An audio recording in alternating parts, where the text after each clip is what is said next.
ஐயா, அந்த புதுக்கோட்டை மாவட்டம் ரெங்கம்மாள் சத்திரத்தில் உள்ள ரெட்டமலை காளி மீனாட்சி அப்படிங்கிற கோயில் வந்து இதுதானே? அதுதான் சார்.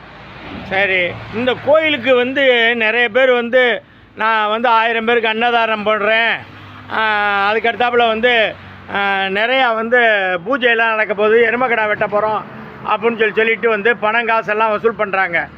அந்த மாதிரி பணம் காசு வசூல் பண்ணுறதெல்லாம் இந்த கோயிலுக்கு வருதா, இல்லை அவங்க செலவு பண்ணிக்கிறாங்களா? அவங்க செலவு பண்ணிக்குவாங்க சார், கோயிலில் வந்து சேர மாட்டாங்க சார். சரி, இந்த கோயிலுக்கு வந்து சேராமல் அவங்க சொந்த உபயோகத்துக்கு எடுத்துக்கிறாங்க.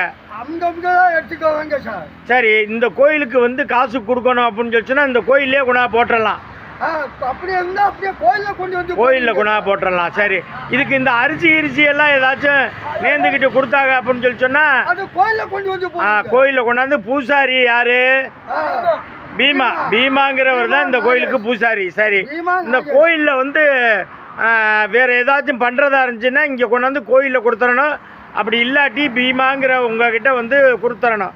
இல்லை அப்படின்னா தனிப்பட்ட முறையில் வேறு எதுவும் வசூல் பண்ணாங்கன்னா அவங்க சொந்த உபயோகத்துக்கு தான் இந்த காசை வந்து யூஸ் பண்ணுறாங்க, அவங்க வீட்டு செலவுக்கு தான் யூஸ் பண்ணுறாங்கன்னு நீங்கள் சொல்கிறீங்க, அதானே உண்மை? சரி, ரைட்டு. சரி சரி சரி சரி சரி சரி சரி சரி சரி சரி அப்போ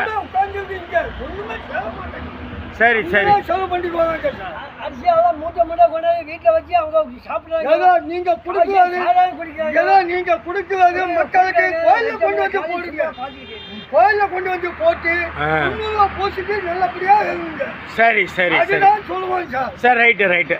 சரி, ரைட்டு. ரொம்ப நன்றி.